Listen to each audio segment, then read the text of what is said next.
What's up, you guys? It's Sir Scrub here, bringing you some more Scrub Tier Yu-Gi-Oh! And in today's video, we're going to be taking a look at the long-awaited banned deck in my alternate format that me and some friends of mine created. That I asked you guys on Twitter if you wanted to see, and you guys loved the idea, so I do as the people ask. Your wish is my command. Before we get into today's video, though, please leave a like and subscribe to see more content like this, and let me know what you think down in the comment section below. Also, follow me on Twitter if you want to get a little more interactive with this channel and participate in polls that make decisions like these. With all that junk out of the way, let's go ahead and jump both feet into today's video, starting off with 3 of the boy masterpiece. Oh, Ripperoni and Pepperoni, brother. This is single-handedly the best monster in the entire deck. For those that don't know, Masterpiece becomes immune to whatever card types are used to tribute for his tribute summons, and like any other true Draco, he can use continuous spells and traps as tribute fodder. So what that means is if you tribute a monster and a spell, Masterpiece becomes immune to all monsters and all spell effects. This gives him some amazing inherent protection, but beyond that, you can also banish continuous spells and traps from your graveyard once per turn to destroy one card your opponent controls as a quick effect. So not only does he have amazing protection, it's also built-in disruption to just make your opponent's life hard, and it's single-handedly one of the best monsters ever made, and is definitively the boss monster of this deck, and it's the only reason this deck can keep pace with other banned decks like Pepe and Dragon Rulers. Trust me. Beyond that, I'm playing 2 of every single what I call resource gatherer. So that's going to be 2 Dynamite Knight, 2 Ignis Heat, and 2 Majesty's Maiden. I think 2, 2, and 2 is the best ratio to play with these, just because you don't want to see any of them too much, but you want to see all of them just enough to boost the consistency of your deck.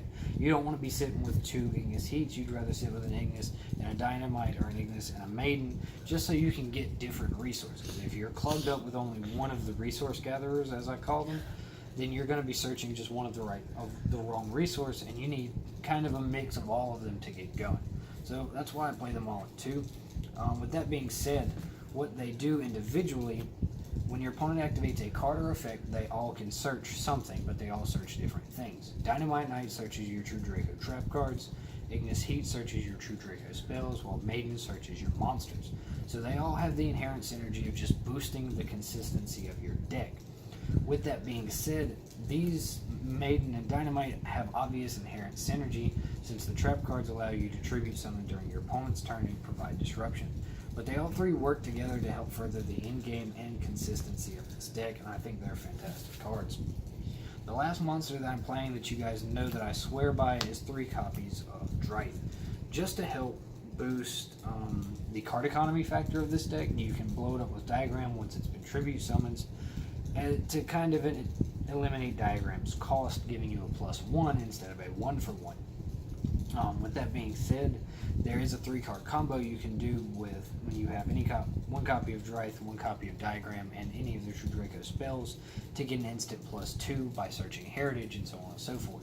And then you can just combo off from there. Beyond that, you can create a sort of soft lock with this monster because of the way its effect is worded. What it does is, while it's face up on your field, your opponent can only target this card with card effects. So if you have 2 of them on board, your opponent cannot target any of your true Draco monsters. And since that's the only monsters that we're running, you can create a kind of soft lock to protect all of your monsters from targeting. But that's it for the monsters, so let's go ahead and move into the spell cards. So, starting off the spell cards, we have our 4 copies of Draconic Diagram. Just to be straight up honest, the 1 copy of Terraforming is simply an Ash Blossom check, because if you're playing against someone, they're going to know what deck you're playing, because this is a fan-made format. So you use the Terraforming, and if they have Ash, they're going to negate it. And then you can just combo off knowing that you don't have to fear an Ash Blossom anymore. So it's a really great interaction with your opponent, kind of a little mind game. But even if it does resolve, it gets you to Diagram, which is definitively the best card in the deck. Diagram allows you to tutor for any resource you need by destroying 1 card from your hand or field. So it can turn off floodgates that are now turning against you and slowing you down. It can set your graveyard up for pluses. There's just so many different things that Diagram does. It really puts in the most work, And if Diagram ever gets banned in the TCG, this deck will die.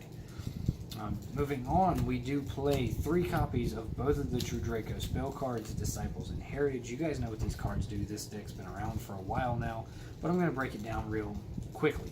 Disciples allows you to take any 3 True Draco cards in your graveyard, put them back into your deck and draw a card, and both of them allow you to tribute summon during your turn. Heritage lets you draw 1 card for every True Draco card type sent to the graveyard, so monster, spell, and trap, so at most you can draw 4 cards every turn, just with these 2 right here. Beyond that, they are tribute fodder for your Masterpiece. They're the continuous spells we're running in the deck to make him spell immune, and they just help boost the consistency. Speaking of consistency, we're also playing 3 Pot of Duality. This just helps you dig deeper into your deck. It reveals the top 3 cards, so you can kind of pick the best card among them to help fix your hand.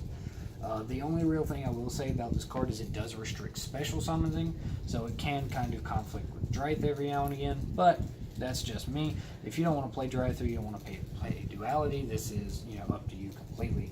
But I think it's a great card. It helps boost the consistency of your deck. But the far better card that we're only playing at 2 because it's banned is 2 copies of Pot of Greed. This is a straight +1 with no restrictions, and it really, there's a lot of times where you can activate Pot of Duality, reveal one of these, add the Pot of Greed, activate it, draw 2 cards, then you draw no True Draco spell, and you can just keep on going off. And it's a great card. It's why we run the Terraforming as an Ash Blossom check, because if all you have is Terraforming and Pot of Greed, you activate the Terraforming and they ash it, then you can just freely activate the Pot of Greed knowing that it's not going to be ashed. So it's great. It provides a lot of consistency to the deck, and it's awesome. This card can never come back. It must stay banned. I'm playing 1 copy of Stormforth just because you'd rather go first and set up your floodgates rather than go second and break boards. Now, I do play it as a one-of to help come back if we do lose the die roll, or if we're happening to start losing during the grind game. Because one thing I've noticed particularly about this deck is Draco Sack can be incredibly difficult to deal with because of its protections, and by the time you clear the tokens, a Dragon Ruler player has already gone off. So Stormforth helps you play around Draco Sack. I'm also playing the 1 copy of Metalfoes Fusion. I've talked at length about this card in the past, but short and sweet, it turns Diagram into Engage. It's a straight +1 just about any time you see it. It's a fantastic card, consistency. And then the last card we're playing, and the last banned card in the deck, is a single copy of Kaiser Coliseum. This is the best floodgate ever made, and I don't care. Vanities, fuck off. Skill Drain, fuck off. Best floodgate ever made. This card restricts your opponent to being able to summon only as many monsters as you control. So if I have 1 monster, the opponent can only have 1 monster. So if I have a monster spell immune Masterpiece and then activate Kaiser Coliseum behind it, they can only summon 1 monster, and Masterpiece can only pop, and Masterpiece can pop that 1 monster. So it really, really, really slows a lot of decks down. Pepe, Dragon Rulers, I mean, just name a deck. Any of the FTK decks that are banned can't go off because of Kaiser Coliseum. Best card in the deck, and it's part of the reason why we run so much draw power, because you want to see it as often as possible. That's it for the spells. Now let's go ahead and move into the traps, and then I'll get out of you guys' hair. First trap card is the single copy of True King's Return. I feel like you only need 1 of this card because I'd rather have Floodgates than Pops. Just being honest, it is searchable off Dynamite Knight, so you just about always have access to it, and then you just put it back in the deck with Disciples. I really feel like this is just a one-of at best. Though, that's just my opinion. Play the deck however you want. This is an Erupt build, so of course we're playing 3 copies of the Monarch's Erupt, allowing us to stun out our opponent. This is skill drain for them, not for us, and it can single-handedly win you matches. How this card hasn't found its way to the limited list, I don't know, but it's fantastic. Next Floodgate I'm playing is 3 copies of Gozen Match. I'm not going to lie, this is strictly for Dragon Rulers. This 1 card single-handedly kicks their ass, but it also puts in work in a lot of different turbo and spam decks like the Synchros or the FTKs and things like that. It can put in a lot of work. Plus, the whole point of the deck is just to shit out Masterpiece, so we really don't care playing under Gozen, and we can turn it off at any time with Diagram. And then the last card in the deck is 3 copies of Anti-Spell Fragrance. This is the Pepe hate.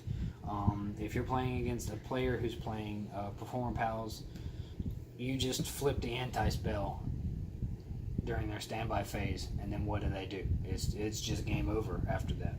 Not only that, it slows down Dragon Rulers. They can't keep activating, Super Rejuve, None of that mess. Not happening. No heavy storm. None of that. They have to wait to out this card. It gives you at least one turn of preparation, making it a fantastic card. And once you get your Disciples and Heritage active on the field, it's real easy to play around for this deck. So, fantastic card. One of the best floodgates in the entire deck. One of the best floodgates in the entire game, in my opinion. But that's all I've got for this video, you guys. If you enjoyed this video, please leave a like and subscribe to see more content like this. Follow me on Twitter to be a part of my surveys and see me interact on a much more personal level. For those that didn't know, the hiatus is over. Most importantly, don't forget, be a scrub. Peace.